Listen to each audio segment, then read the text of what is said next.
So yeah, this is just another dimension of my daily life. You know, in the morning I work for the U.S. government. In the night I would infiltrate, cut the fence, infiltrate the border, and go to a meeting with the Israeli intelligence. And sometimes late at night I would meet with the Hamas high-profile wanted terrorists.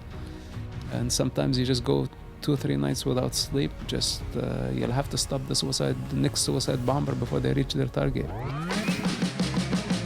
Mainstream media gives you the impression that there is nothing good about America. In direct contrast to that, my podcasts will prove by examples that America has always been and still is the land of opportunity for everyone. Hello, and welcome to another episode in the series Life Lessons with Dr. Bob. And this episode is likely to be the most interesting in the entire series.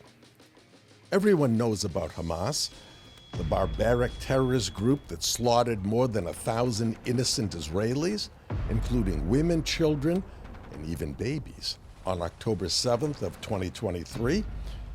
Well, my guest today is the eldest son of one of the two founders and leaders of Hamas. As you'll learn, Mosab Hassan Yousef is an intelligent and exceptionally brave individual. He was born a Muslim in the West Bank and became an incredibly valuable spy for Israel.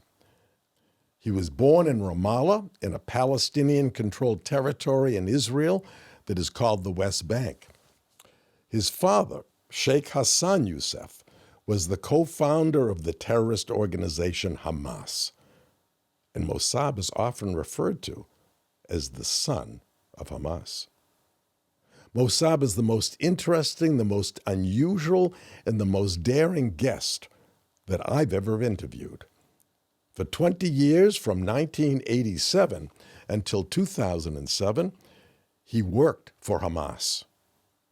And for his last 10 years at Hamas, from 1997 to 2007, he was, at the same time, working undercover for the Israeli security organization Shin Bet. Shin Bet assigned him the code name the Green Prince, green because it's one of the colors in the Hamas flag, and Prince because he was the son of the king of Hamas. With the possible exception of Eli Cohen, an Israeli spy who worked for Mossad, and who became a highly ranking government official in Syria in the 60s, Mosab Hassan Yousef is the most important spy that Israel has ever had. With the information that Mossad provided during his 10 years of being undercover, Israel was able to stop numerous terrorist attacks, bombings that saved hundreds of Israeli lives. Today, you'll hear his story of redemption, from helping Hamas to carry out terrorist acts to helping Israel to stop them. Welcome to the show, Mosab. Thank you for having me. There is something that we need to correct. I don't think that I was the most important asset of the Israeli intelligence. I mean, it's a bit exaggeration, maybe within the Hamas circles, and maybe there could be someone that is more important. I think the most important asset, the one that you don't know about. And just based on my humble knowledge of the Israeli intelligence, I think there could be some prime ministers, presidents, lawmakers, billionaires, celebrities all over the world that work for the Israeli intelligence. Without having to go through details, there is no limit to how far the Israeli intelligence can go in their recruitment. So to claim that I was the most important, I think this is a bit too much and not realistic. Well, I appreciate your modesty, but you're certainly the most important one that I know of. How's that? Okay, yeah. All right, let's start at the beginning. You were born in a Muslim family where you were the oldest of 8 children. Your father is Sheikh Hassan. First, what does the term sheikh mean? It's a religious status, but also it could be a tribal leader. So did he take that name by himself, or he was given that name because he was a tribal leader? No, actually, he earned that name because He he was religious. He started his religious education at young age, and he led the mosque in the village before he moved to the city. So he earned the status as a religious leader. I see. And as I recall, at that time, the Palestinian Authority, the PA, was in charge of the West Bank. Hamas didn't exist. So why didn't your father work with the PA instead of starting Hamas? Well, actually, Hamas was in the West Bank before the PA came in 1995. Oh, I didn't know that. But the PLO was there. The PLO was there before Hamas. And the Fatah, as the major PLO movement, was also in the West Bank. Because why my father did not get involved with that, because my father's approach is Islamic religious ideology versus secular movement. So they are rival parties. I see. So more like the Muslim Brotherhood then. Would that be fair to say? Well, Hamas is the Muslim Brotherhood. Oh, it is the Muslim Brotherhood. Hamas is the Muslim Brotherhood. There is no difference. People make mistake when they differentiate between both organizations. But the Muslim Brotherhood also inspired Fatah, inspired Yasser Arafat. Because Yasser Arafat, the leader of Fatah and the PLO, the chairman of the Palestinian Authority, was inspired by the Muslim Brotherhood. When he, at the early beginning of his adventure. So the Muslim Brotherhood influence actually is greater than what most people know. But eventually, I think Yasser Arafat chose a different path than the religious path. Didn't mean that he was not religious or wanted an Islamic entity of a kind. Now, how old were you when you learned that your father was one of the two men who started Hamas and were in charge of Hamas? How old were you? I mean, from the early beginning of my journey, my early memories as a child, I remember the mosque. I remember the top Hamas leaders coming into our house. That included Ahmad Yassin, when the Gazans were able to travel freely to the West Bank. That period, my father and other Hamas leaders, by the way, he's not one of two, he's one of many. There are original, I think, 7 founders. Oh, I didn't know. The data I read said because co-founder. They keep it confusing. They mean to send misinformation. And by the way, Hamas would never admit any founder, member of Hamas involvement until the day they die. After they die, they reveal their actual rule.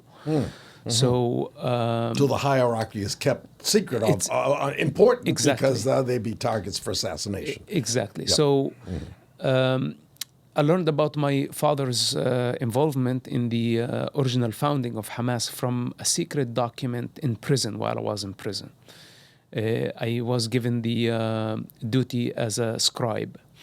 So I was writing Hamas secret documents, and in prison, in Israeli prison, or in Israeli prison.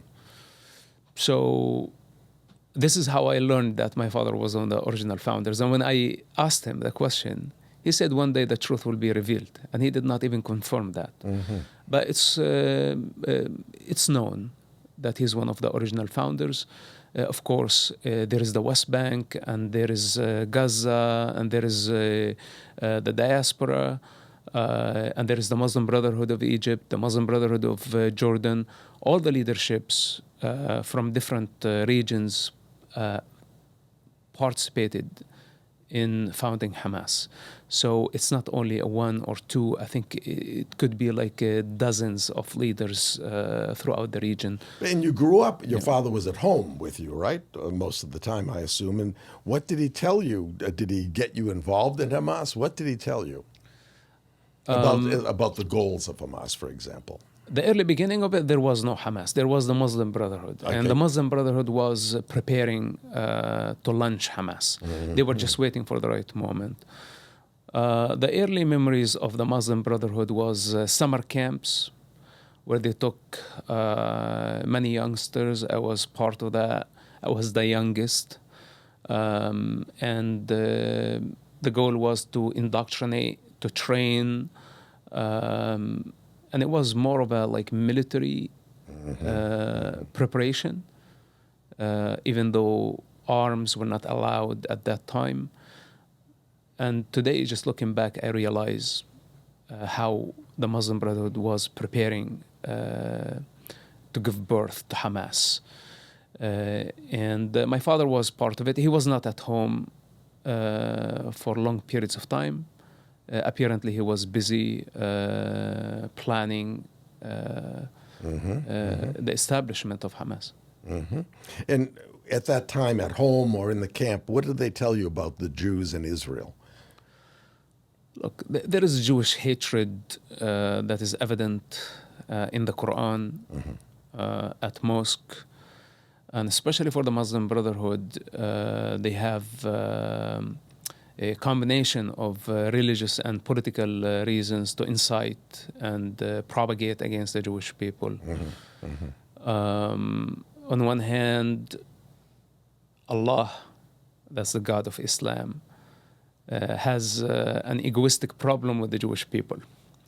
He's clashing with them, and apparently throughout the centuries, the Jewish people had been disobedient. They violated the Sabbath. They did not obey the commands of God. They worshipped the cow. They did not listen to Moses, etc. So they had been punished. And this is the description of Islam. It's a hateful relationship between Allah and the Jewish people, even though the Jewish people are supposedly the chosen ones, the people of God.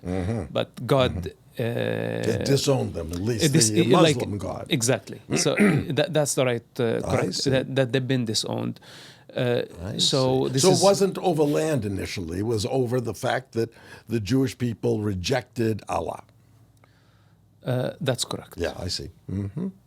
And when you were growing up, did your father want you to study anything, to be a professional, a doctor, an architect, or even a store owner?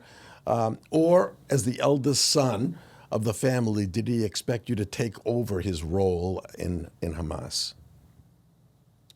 Not really. He wanted me to focus on my education. Oh, he did? Yeah, of course. It was not only regular education. It was a secular one, which was the normal school, and it was also a Sharia school. So I had to do two schools at the same time. And I graduated from the secular school, and I graduated from the Sharia school. But then I continued my studies on my own. And he never forced me to study something. I see. But you did get involved in some violent activities, and you were arrested when you were just 10 years old by the Israeli police. So you must have done something.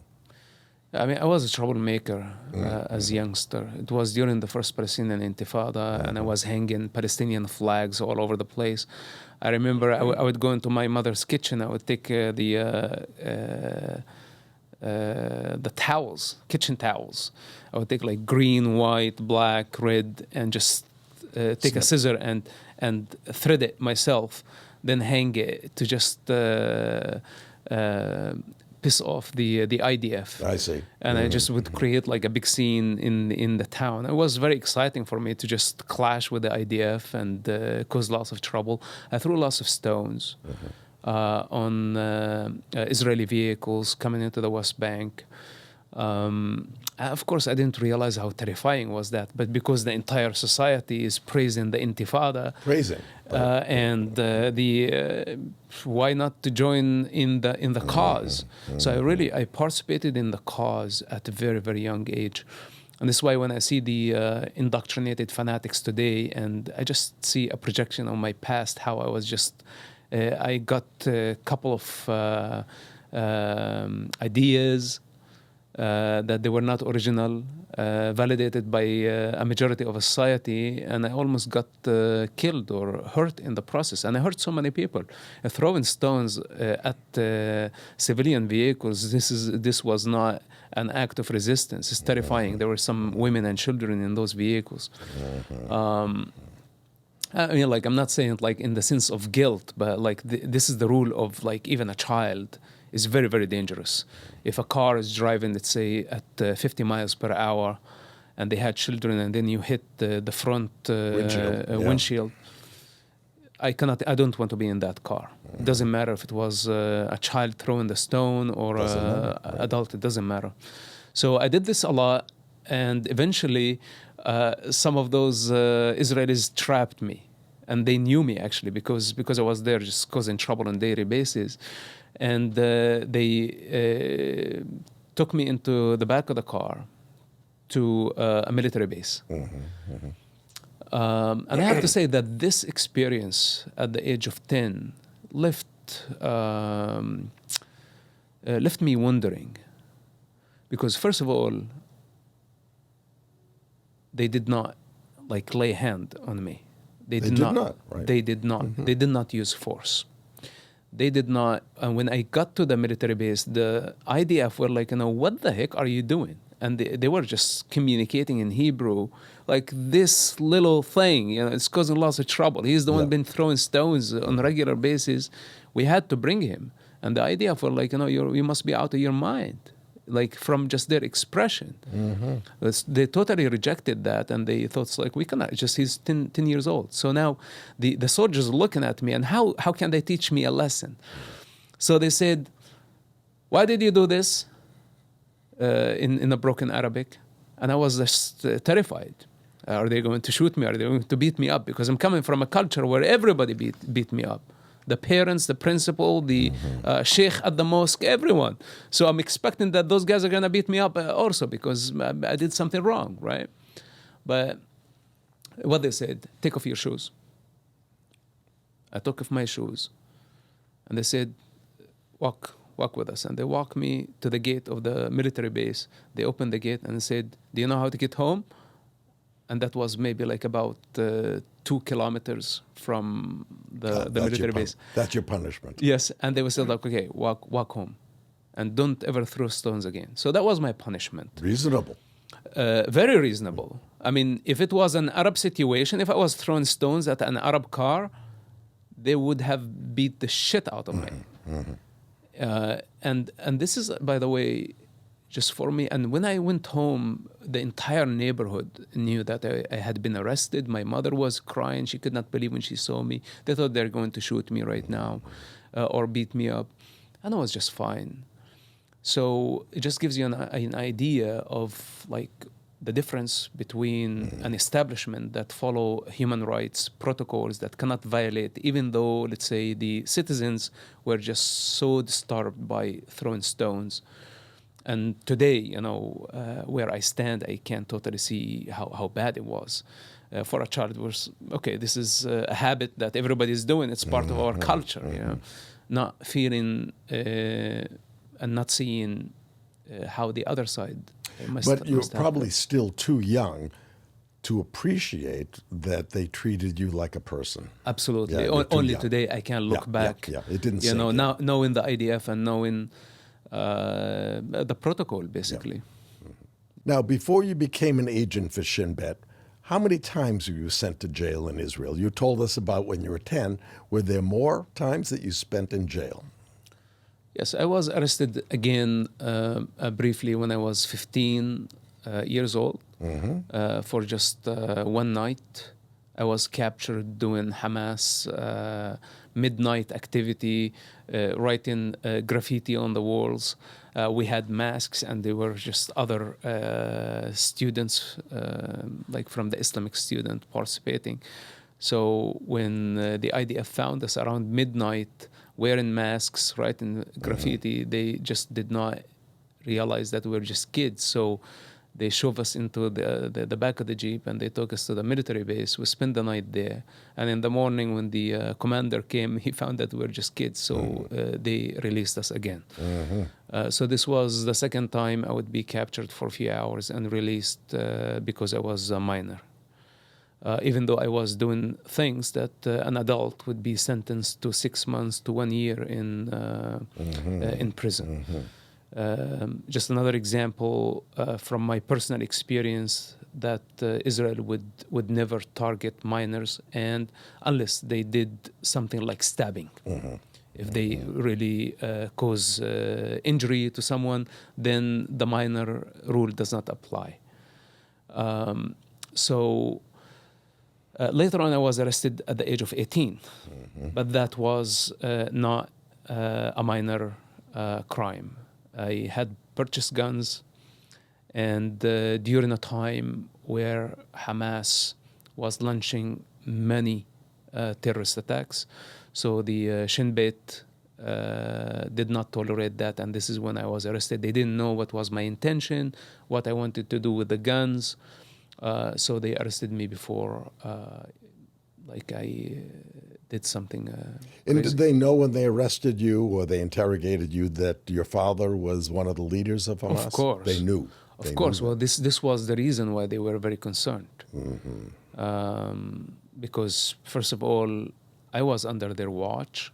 And when I started behaving strangely, hanging out with some Hamas dangerous people, going to different towns and smuggling weapons, this became a red flag that I don't think the Israeli intelligence would have tolerated. And did they interrogate you? Did they try to turn you into an agent? Yes, actually, they tried, and I agreed with the sick intention to work for Hamas against Israel. I see. This is why I agreed from the beginning. There was no way for the Israeli intelligence to actually turn me against my father, like at least against my father. I don't want to say against the Palestinian people or against Hamas, because my relation with my father was very strong, and I really loved my father. So there was no force on earth would come between me and him. But I thought that would be an opportunity to fool the Israeli intelligence and work for Hamas, bring information. So basically this was, and I thought also this is how I get out of the trouble. They may release me. Yeah. Because they think you're working for them. Yep. But you took the job not really wanting to work for them. But you did. You started doing some things for Israel. You started giving them information, I assume. And what was the first mission or job that they gave you to do? Once you accepted, I'm going to work for you, what did they have you do? Well, first of all, it was not as simple as I thought. Okay. So they said, you have to go to prison, because if we release you, people will get suspicious and you will be killed. So they said, you go to prison. And that was not in my calculations, in my mega plan. Yeah, you thought they were going to let you go. Yes. Yeah. So they end up sending me to prison, where the actual prison was not Israeli prison. It was a Hamas prison. It was a Hamas imprisonment. Because in that facility, Hamas was torturing their own members, Palestinians, brutally, where many people got killed in the process for suspicion of collaborating with Israel. Let me make sure I understand. So Israel at that time had two sets of prisons, prisons for ordinary criminals and prisons specifically for Hamas or terrorists. Is that correct? Israel has, let's say, a criminal section. Yes. And has security section. I see. In the same, okay, it's the same, in the same physical Some prison, prisons might have like two different sections, but inside the security prison, yes, there are thousands of Hamas members and Fatah and the Public Front, the rest of the Palestinian political... and they put you into that prison. So I was in that prison under Hamas management, because each faction, we're talking about massive prisons, thousands of, like each section would have hundreds of prisoners, giant tents. So in Israel could not, under the waves of so much terrorism, to have a cell for each prisoner. I see. When you have to deal with hundreds or even thousands at the peak, like now, what we are dealing with, the October 7, you don't know who's actually involved, so you'll have to take huge numbers of prisoners to actually know the involvement, which one is extremely dangerous, which one is less dangerous. Then you may like separate the less dangerous. I see. So they weren't in separate cells. They were in like a tent or... Okay. Like I say, the very dangerous prisoners, they would be in their own cells, high security prisons. The less dangerous would be in more like open area, like the one I was in. And there would be thousands of them. So in this type of environment, Hamas would control their own prisoners, and they become a mini government. They have emir, they have leadership, they have ministers, and they have, most importantly, security wing, which was brutal, looking for who gave the information to Israel. So I come into this environment and I tell Hamas, hey guys, I've got a plan. I want to fool the Israeli intelligence. They were like, what are you talking about? I was like, this is what they approached me, and I told them, yes, sure, I have a plan. He said, okay, no problem. They were surprised. Okay, so they said, why didn't you write it? So I wrote. It was literally half a page because there was no mission. There was nothing. And when I sent it to the other side, and they had their way of communicating with the other sections of the security wing, the response came back negative. Is that it? With a big question mark. And I was like, yes, this is it. But now they weren't convinced. Even though you were the son of one of the founders of yes. So on one hand, they did not believe me, but on the other hand, they did not want to torture me because they could not, even though they tortured so many people for much less. So here I am telling them, I literally have a relationship with the Israeli intelligence, but not for the purpose of treason. I would never, betray my father. But they wanted more information. Like my story did not suit them. They did not suit their narrative. And this is where things went really bad between me and Hamas. So for about 16 months, and by the way, I revealed the information from the early beginning, like the first week of my arrival. I had to live 16 months with monsters killing and torturing people brutally, being a suspect, a son of a top Hamas leader. But in the meantime, they did not believe me, and it was a very, very strange relationship. Are they going to torture me? I mean, people were screaming out loud all the time. So for me, it was a nightmare for 16 months. This is what most people don't understand, what it was like to be a suspect, honorable Hamas member. Right. At the same time. Right. They had so many privileges. And of course, the rest of prisoners, they had no clue what was going on. I just told them the truth. That's it. And the truth was not sufficient. It was not enough. They wanted a different narrative that would satisfy their ego. So anyway, I did not like these people. In fact, I hated them so much for what they did to so many prisoners. And I was wondering how many people were actually innocent people. Because if they're not believing my narrative, even though I'm just an open book, I told them the truth. How many people actually, they could be innocent and they've been tortured because they did not have the support I had. And this is where things psychologically start changing between me and Hamas. Now, it didn't stop here. When I was released from prison, and of course I was not tortured. You can say I was more of like a mentally tortured. Yeah. When I was released from prison, Hamas followed up outside the prison. They literally came to my house, and that was part of the Hamas security wing. And they were like, we just want to follow up. Did the Israeli intelligence approach you? Did they want to follow up? I was like, no, they didn't. He said, okay, you keep us just posted. And I was like, what the heck? Am I going to just live the rest of my life like their bitch? They're going to just hold this against me for the rest of my life? What's this? And my father was still in prison, high security prison. So he wasn't out in that prison to protect me, and he was not outside prison to protect me. And this is when the Israeli intelligence approached me during that time. In prison or outside? Outside prison. That was actually the thing, that they said, in prison, you just behave yourself, just be normal. We have nothing for you to do in prison. Yeah. And now you will be surprised also what they told me outside prison. So when I went to the meeting, I just wanted to tell the Israeli intelligence, please leave me alone, because I did not want things to get more complicated. You know, Hamas is after me. They were after me in prison, and now they're after me outside prison. Things are getting dangerous, and I cannot convince these people that I was joking. But how can I get out now, out of the... because I had promised the Israeli intelligence to work. So I felt like cut up, and I was only 19 years old in that situation.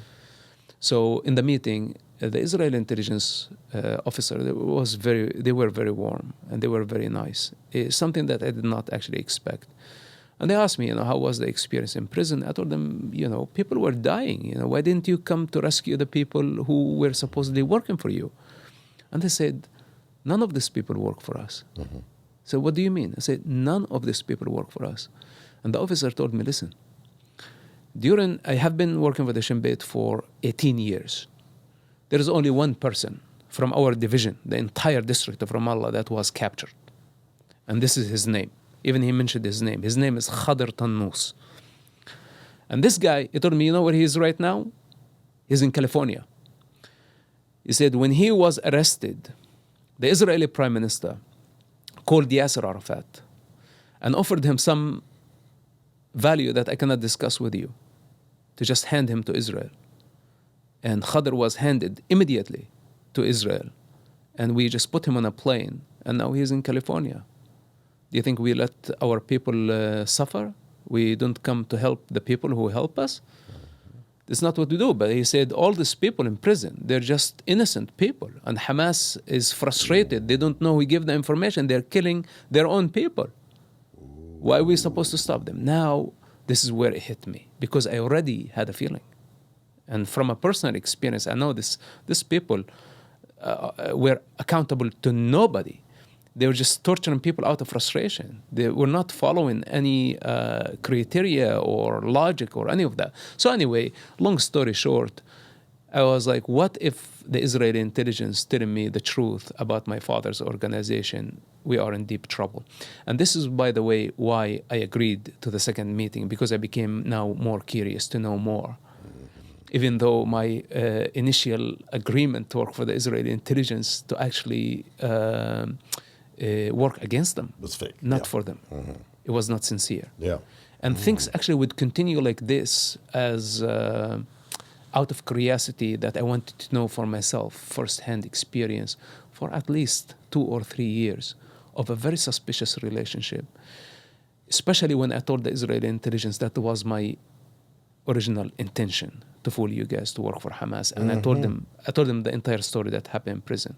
And that was a red flag for the Israeli intelligence. They did not like this, because a couple of people pretend to work for Israel and they end up hurting their handlers. And right now they knew it was almost impossible to turn me against my people. They knew that. They knew my relationship with my father was excellent. So why would I do that? So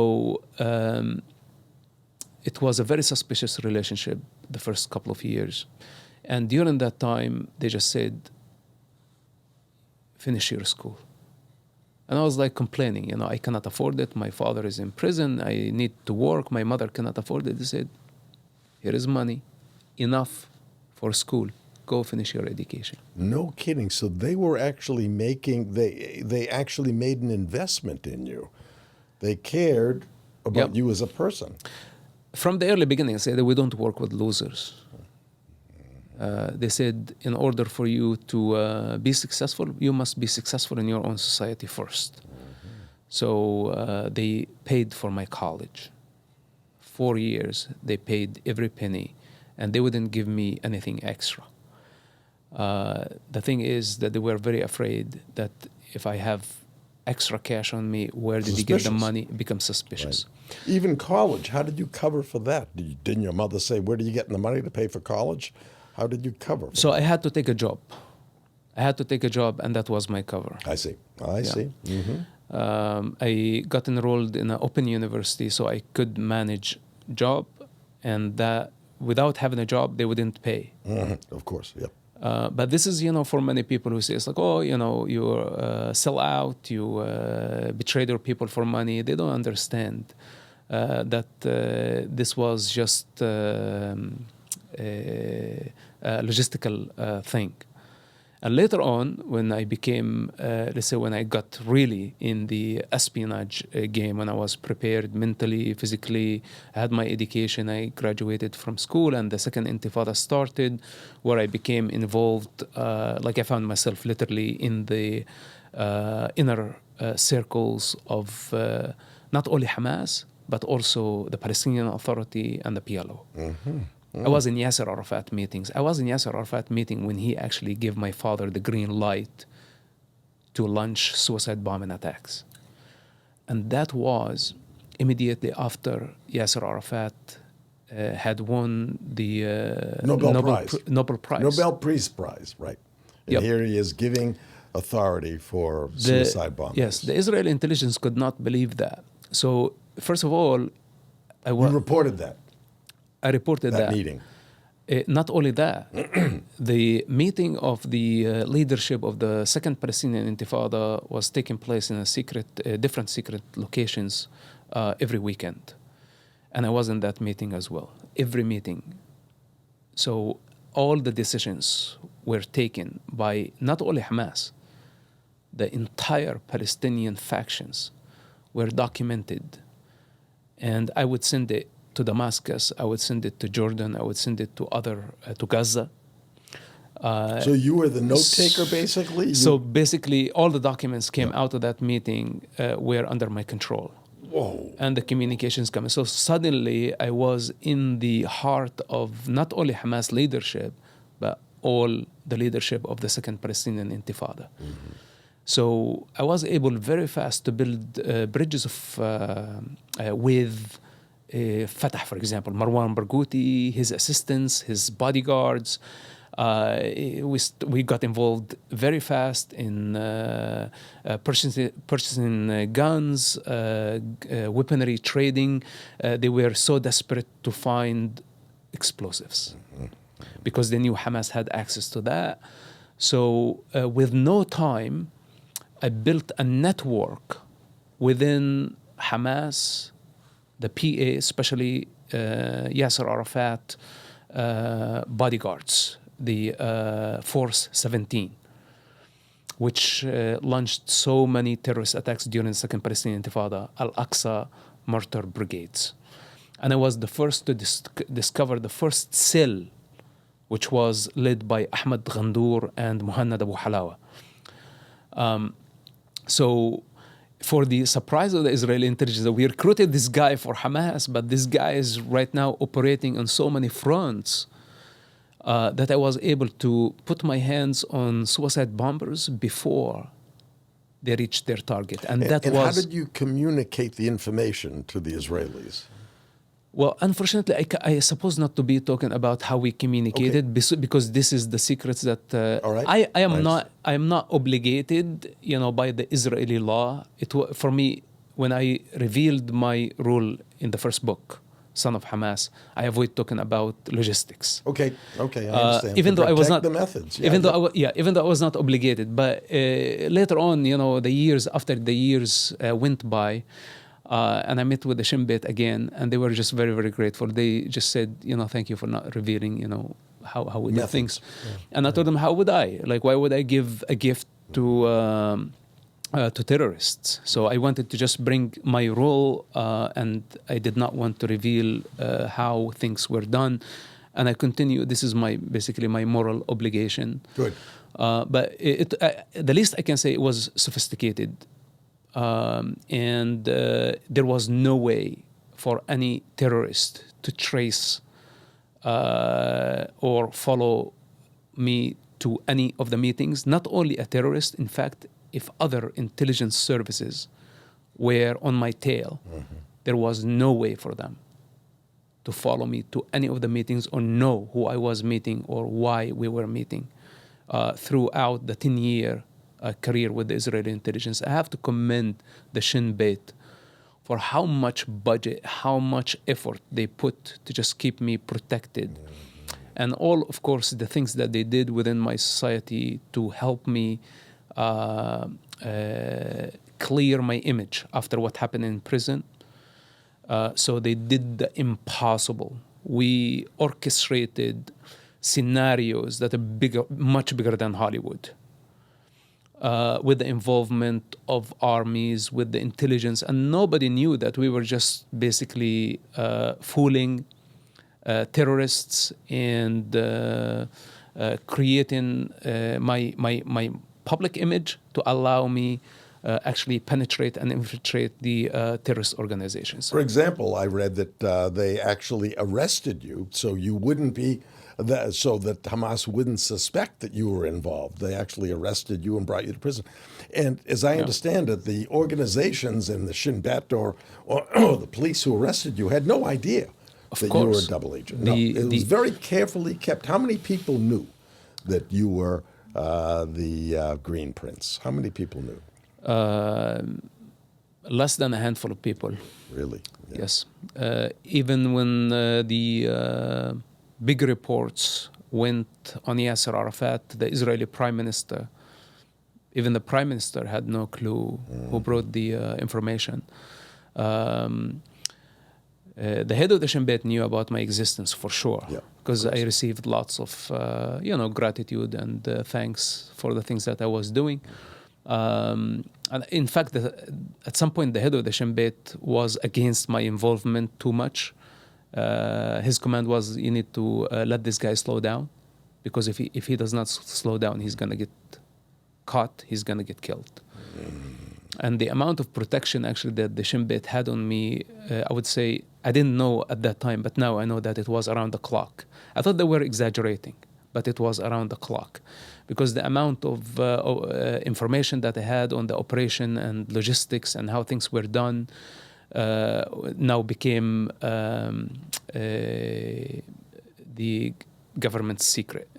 I became the secret. And if I get caught and reveal that, if they don't rescue me in time, it could be devastating for the operation. So they had to actually put me under protection at all time. With that said, the army should know about my existence. Shouldn't know right. So they arrested you. They thought you were a criminal, right? Yes. When they tell the army, we are about to arrest a terrorist, and that's it. Yep.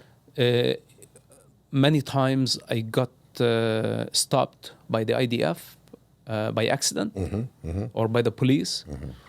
They harassed me, they humiliated me, whatever it is, they interrogated me. I remember one time I had a device on me. And the devices, of course, they're not like the FBI you see in the movie. It's not like wire stuff. The Israeli intelligence has like a lot more sophistication when it comes to that. So even if you get stopped by the police or by the army, they cannot find it. But they could listen to the interrogation. What are you doing here? Why are you going into Israel? Why did you jump the fence? Because as you see, they could have arranged for the army to open the gate or to open the checkpoint. Yeah. But then how come? How come I'm crossing the checkpoint freely, and there are other Palestinians? And there is the IDF. They could maybe see me on TV next to my father. How come, like, the son of a top Hamas leader just traveling freely through the checkpoint? So you didn't. So we couldn't. Yeah. So what I do, I was supposed to sometimes do the impossible, like cutting the fence with a metal cutter and infiltrating into Israel. And I say, guys, this is too dangerous. You know what? If they catch me, they will kill me. Right. And they say, no, we are watching that there is no like vehicle in the area. So I would cut the fence. I would infiltrate. And I would go, let's say, 1 or 2 miles on foot into the Israeli territory. And then there would be like the wrong police vehicle. And I would get stopped. Now I'm infiltrating. So, but I have device on me. The other end, the Shin Bet can listen to everything. But they cannot interfere right away. So they have to let like things take their course where, you know, now the border police would call the Shin Bet and say, hey, we've got this guy infiltrating. This is his ID number. What are we supposed to do with him? So they would just like, okay, send him back. Okay, and this is how complicated the situation was. It was never easy, and they had to protect me from even other Shin Bet agents, other Arabs working for the Shin Bet. I never met any Arab working for the Shin Bet.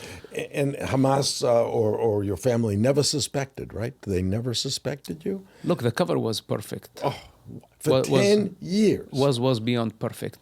The only thing would have been dangerous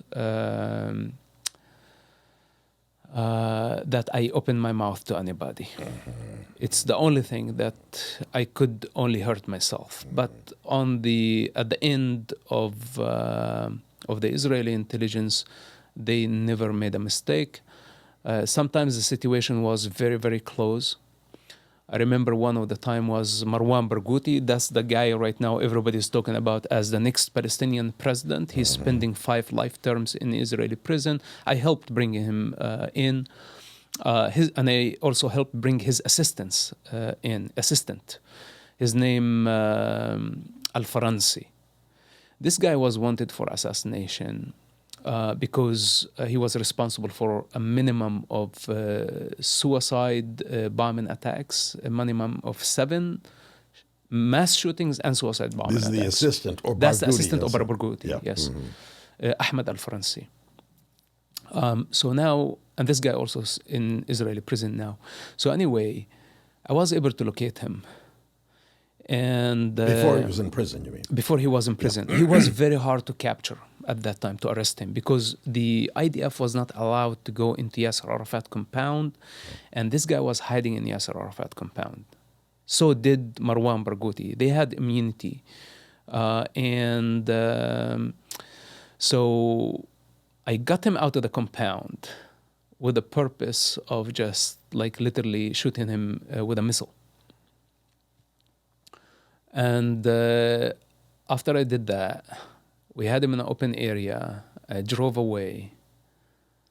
And I was like, that's it. You know, a missile is going to, or like a bunch of missiles are going to come just from the sky. And the choppers were just at the corners of the city. You cannot hear them far enough. But the guy is a dead man walking. So nothing happened. I was like, what's going on? They said the head of the Shin Bet did not agree to this. I was like, why? They said, because you were the last person saw him, and apparently someone saw you with him. And this is why the operation was canceled. Yeah, if they were killed and you weren't. Yes. Yes. It was to protect you. Literally. But this is like how sometimes even they were like very dangerous targets. Like we're talking about a very, very dangerous Evil man. people, right. That really, like even, I did not want to get involved in killing anyone. That was, you can say, my principle. Just like, let's arrest them. But I know in this case and a few other cases, the guys were hiding right beneath Yasser Arafat office. And Israel could not go arrest them. And they were just shooting on a regular basis every other day. The least of them had a dozen dead people, blood on their hands. So what to do? You know, if I don't get them out of their safety zone into an area where we could do something. So for me, like you can say, I had the moral conflict about it, but also I had the responsibility. Like, you know, I know if we leave this guy, for a couple more days, he's going to kill more people. So what should I do? But even with that, this is how much the Shin Bet were very, very careful, very careful. Yep. So was that one of what were, if you think back regarding saving lives, was there one example that that is the top of that you were involved in where you saved people's lives? Was there any particular one? Or I know you did many. You've saved hundreds of lives. But there was any one mission or one piece of information that is most memorable? The intelligence work is like a puzzle. So I would contribute to solving the puzzle. And I was very good at that. Now, I cannot say, that I saved this specific human life because I never met the people. I assumed if we stop a suicide bomber from reaching their target, we already saved human lives. There was no time for opening bottles of champagne and celebrations or getting a bonus or getting a promotion. In fact, when we had a very big successful operation and one of the events, we captured 5 suicide bombers at once. That was a great success. I mean, they had the explosives, they had the guns, they were ready to go. They were targeting a rally, a religious rally in Jerusalem. So they were planning on killing lots of people. So we could not believe it because it was the last minute, and we were very lucky to locate them and to know where they were. Now, what do you think the reward was? That I got like a check with lots of zeros on it? Well, you cannot, as I told you from the beginning, you cannot get paid. You get paid, you get exposed. It's a matter of life and death. You cannot be stupid about it. And what to do with the money anyway? But in cases like this, there was like a big thank you from the head of the Shin Bet with lots of gratitude. Many people owe their lives. Now you need to get yourself ready. Get ready for what? You're going to prison. Because we cannot arrest all these people. They just mentioned your name. You must go with them. If you stay outside, you are burnt. But now the problem, when you give material support to suicide bombers, which basically was my role, my undercover, right? I facilitated so I could trap them, to get them to the safe house so we can locate them to be arrested. Death penalty. Oh, no, they have no death penalty. At least you would spend 15 years in Israeli prison for such help. For assisting suicide bombers. Like a minimum of 10 years, I would say. So now, but they mentioned my name during the interrogation. So what do we do? It's a big trouble. So will I spend 10 years in prison? Well, I'm not the bad guy. So now how to deal with a dilemma like this? On one hand, they had to arrest me right away. So when they arrest me, at least they did something about it. They put me in a cell in interrogation right now. But we continued basically our operation for a few weeks from that office with whatever information we had. And the creative solution was to release one of the suicide bombers, which was originally from Jordan, back to Jordan, back to his family. And this is when everyone else from the group and from Hamas thought that he was the rat. Right. So the entire focus was on him. Smart. The same guy who mentioned my name. So now he cannot be a valid information we don't to anybody. believe him now. Right. But I had to spend 6 months under administrative detention, of course, after brutal interrogation that I did not confess, so they did not have evidence against me. And it was only hearsay. It was hearsay by that guy who was a fake. So we had to sacrifice basically one of the suicide bombers to give me the cover. So, but smart. It's like this. So basically, you it's not like I don't want to say this is the fun part of it. But mostly, as you see, there was no reward. You had to be doing the things. And you may ask the question, why I was like motivated to this degree, especially that my intention from the beginning was not to help Israel at all. Believe or not, the Hamas security wing from prison, they call Al-Majd, okay, the glory. Those are the ones who were torturing prisoners in Megiddo prison during the 16 months, my first imprisonment. They were the same leaders of the Hamas military wing outside of prison, carrying all the suicide bombing attacks. So my enemy from prison, which I hated very much, the ones who were interrogating me, I mean, not torturing me, but interrogating me, were the actual masterminds behind the waves of suicide bombing attacks during the Second Palestinian Intifada. And for me, it was... Sadists. It was beyond personal. But even though I hated them very much, I did not want them to be dead. This is why I insist on their arrest, because I always told my handlers, listen, if I allow my personal problem, revenge, then I will lose my moral stand. Mm-hmm. I don't want to hurt them because I hate them very much. So we arrest them. At least a couple of them resist the arrest and they got killed. Different story. They start shooting at the forces. 3 hours, calling their names, asking them to just drop their guns and step out. They refused. They kept shooting. They killed several police dogs. And, you know, that was, that's it. The only way is just to eliminate them, and they were killed. And I don't feel sorry for them. Today, I stand on a different moral ground when it comes to terrorists, even when it comes to my own father, who I saved his life. And that was part of the deal, that the Israeli intelligence would never touch my father. And they honored that, even though he was a top Hamas leader. In fact, they still honor that until today. Because just recently, when I was in Israel, I proposed that I meet with him and I convince him to condemn Sinwar. And the first concern was of the head of the Shin Bet. Let's be specific, the ex-head of the Shin Bet. It was like, but they are going to kill him after he's released. I told them, I cannot believe you. You know, you're still calculating, like, you know, like the... I didn't understand. Who's going to kill who? The Palestinians. Would kill your father. Would kill my father if he condemns Sinwar.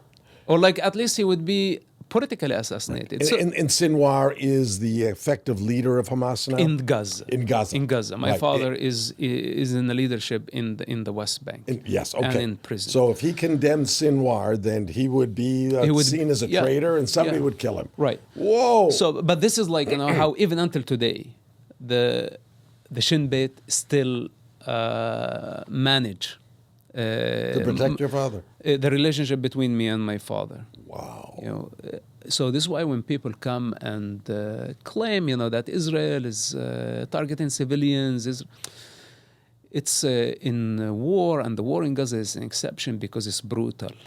It's brutal, and there was no way for Israel to let Hamas, to give Hamas a free ticket after the genocide they committed on October 7th. And the fact that they're hiding behind their own children and their women does not give them immunity. Not this time. Not after 4 or 5 major wars in Gaza, and they kept on repeating the same scenario of taking human shields and threatening the existence of Israel. This time, they've said they're going to do it again? Yeah. They've done it before, at least.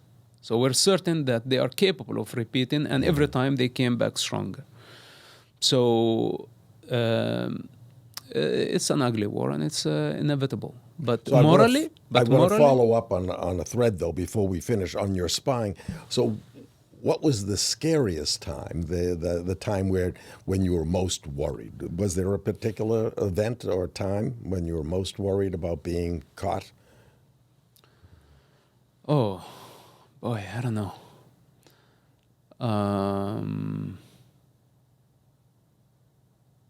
Because you must have been scared. For 10 years, you're appearing to be working for both sides, and you weren't, most people would be afraid, but you are a cool character. You're a cool guy. Well, I have to say, in the mission, the adrenaline rush and the moment, and the great moment, and knowing that you are not walking alone. knowing that you are protected. There are drones in the sky. There are supposedly undercover agents. There was no actually transportation that did not involve a dozen or 2 dozen of secret agents just for my watching you. transportation. Okay, how many vehicles, how many people got involved in the thing without having to go in too much detail. I never felt that I was alone in any mission or anything. I see. That's So I key. did not feel like scared because I was part of operation. Just the thing is, like when I was in the room full of explosives, or I had to drive the terrorist car that was full of explosives, kitchen made, and I had to put it in my own garage next to my house, and I could not convince my mother why she had to leave the house. That was a very scary moment because I could not leave the car. It was a stolen car. If you look from the window, you're going to see the guns, the rifles, the explosive vests, wired. It was just ready to go. If that thing blew up, it would blow up the entire block. Yep. So for me, it was, what am I doing? So that was very scary because now I'm not relying on the Israeli intelligence. I'm relying on my own decision of taking the terrorists' car to help them hide it. Because I was worried if they keep it and if I lose... and if I lose... touch with them. Touch with them, they're going to go on their own and possibly reach their target. Right, I see. So you kept the car and the explosive. Yes, Fantastic. as long as it's my position, but that was like it could mean a disaster. Right, because this is not very sophisticated stuff. So that if I remember, that was like one of the moments that was very scary. Another moment when I decided that after 10 years that I wanted to leave, or let's say maybe 8 or 9 years, that I asked the permission to just go somewhere else. The Israeli intelligence refused. And this was also another scary thing because I felt for the first time that I was against my will. Right. They never made me feel that way. It was a new leadership. They were different. So anyway, I insisted on leaving, and eventually they let me go. But that period of time where I felt like, no, you cannot leave. Yeah.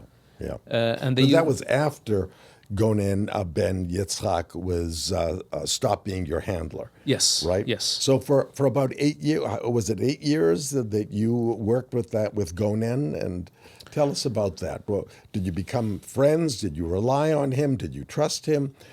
Did he treat you like a son? Did you look to him as a father? What was the relationship like with your handler? I mean, Gonen is not that old.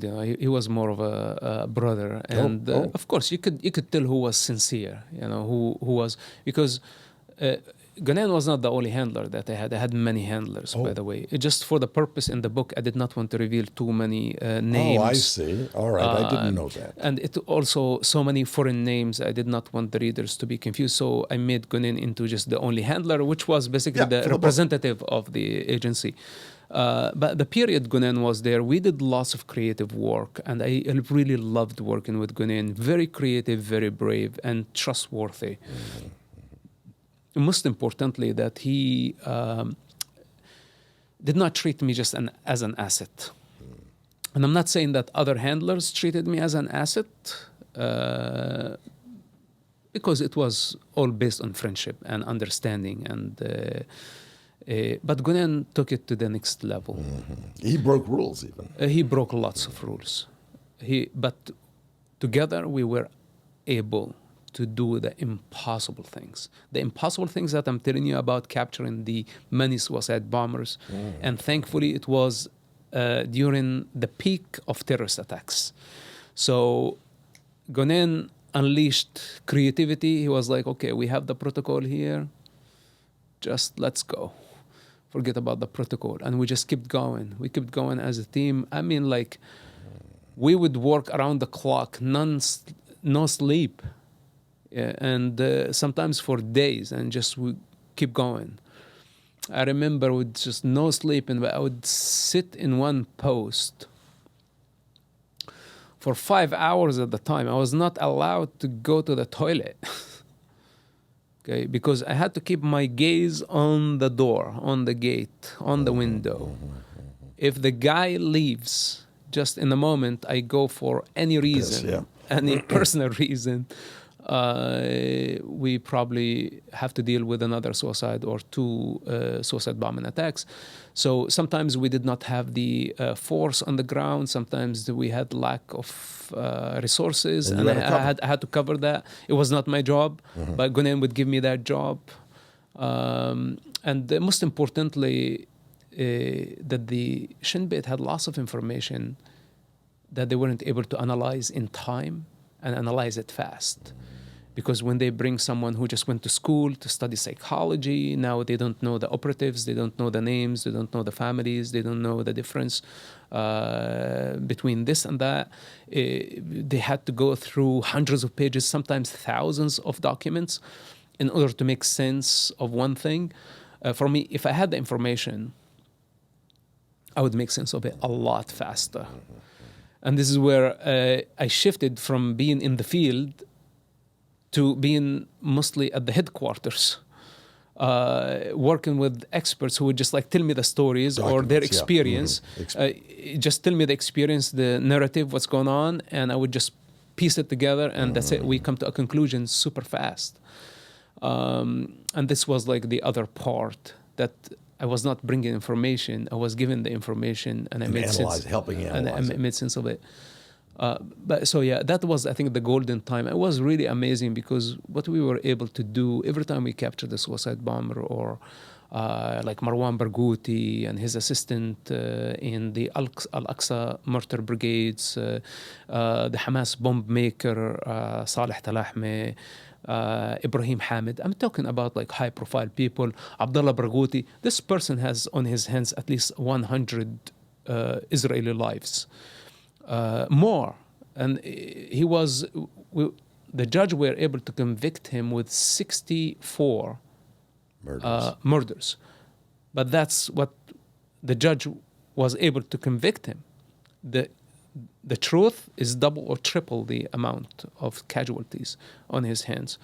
So I have to say it was lots of fun. It was risky, and I loved taking the risk, especially how everything began with the Israeli intelligence, with really revenge, hateful intention. But then how things developed, and I start to get to know like who is my enemy and who isn't actually, who are the criminals and who are the ones who are trying to restore the order, who are the ones who don't have any protocol or any compass, any moral compass, and who are the ones actually following moral compass. They take civilians into their calculations.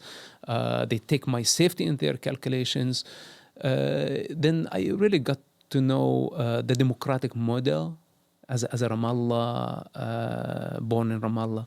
No idea. How would I know? I never traveled outside the country. So for the first time, it's like this is the work of like a democratic establishment. Morality, rule of law. And of course, there are violations in every system. There are soldiers, there are agents who break the rule, but if they are caught, they are persecuted by the establishment. Nobody can get away with their crimes. But this was the contrast of the jungle of which I came from. Yes. And now open your imagination of what type of impact that had on my consciousness and how I viewed reality.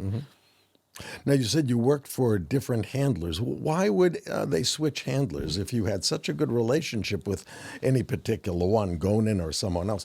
Why would they switch handlers? Or they just retire or something? What happens? I'm sure the agency has their own reasons. One of the most important things, the asset is just an asset. It should not become a relationship. Okay, I think this is one of the reasons. I see. Then it could so you don't become too emotionally tied. Yes, it could become dangerous. I see.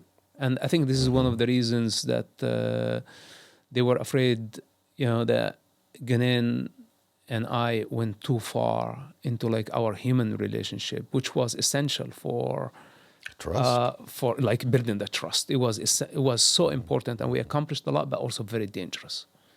Could lead to some I understand. Now I get it. some Okay. problems.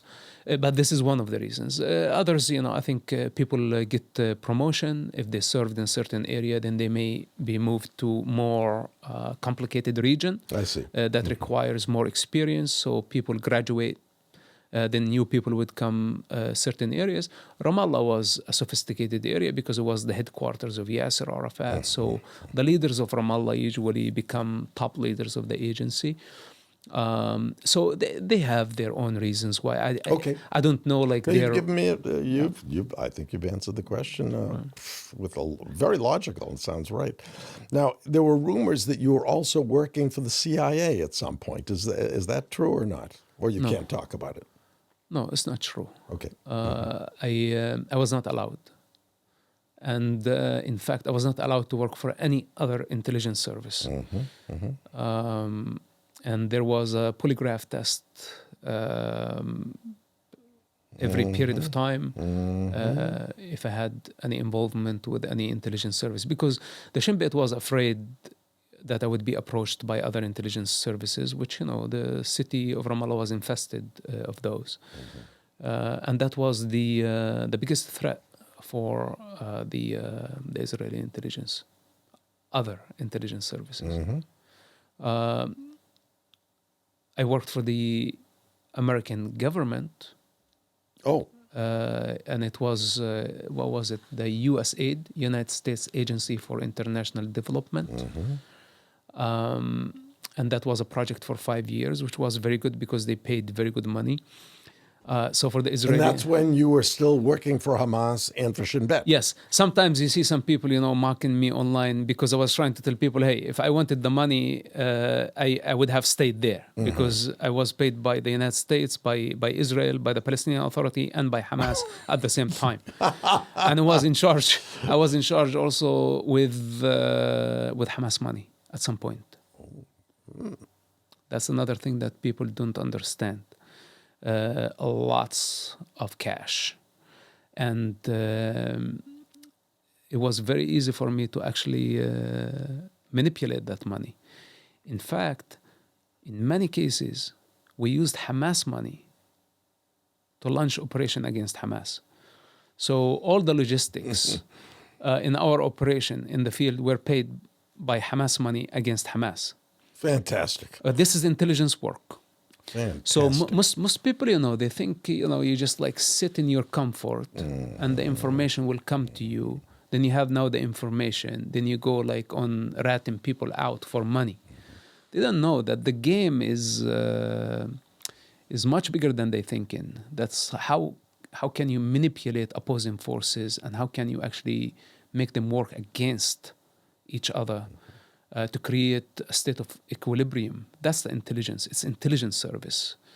It's not a gang movement. I see. So, yeah. Now, what did you do for USAID at the time? I don't even know what that agency is supposed to be doing. It was a water resources program for the Palestinians. $250 million project to build infrastructure and provide Palestinian territories with water, which for me was also another experience to just see the corruption of the PA and how they stole the money and how they fooled the Americans, and that was devastating by itself to just watch that. I was hired by the American company, not by the Palestinian Authority, but we are cooperating with the Palestinian Authority, so we had their employees, and I was able to see their manipulation over the years. So yeah, this is just another dimension of my daily life. In the morning I work for the U.S. government. In the afternoon I work at my father's office. Yes, and at night for Shin Bet. In the night I would cut the fence, infiltrate the border, and go to a meeting with the Israeli intelligence. And sometimes late at night I would meet with the Hamas high-profile wanted terrorists. And sometimes you just go 2 or 3 nights without sleep. Just you'll have to stop the next suicide bomber before they reach their target. No, it sounds like fiction, but in this case, truth is stranger than fiction. Well, we have still so much to talk about with Mosab, so we're going to break this interview into 2 parts, and this is the end of part 1. We'll be back with part 2. Thanks so much for listening to another episode of Life Lessons with Dr. Bob. If you enjoyed these interviews with some of today's most influential thought leaders, please follow and rate the show on your favorite podcast platform. And don't forget, you can also watch each episode on YouTube as well. We'll see you next time.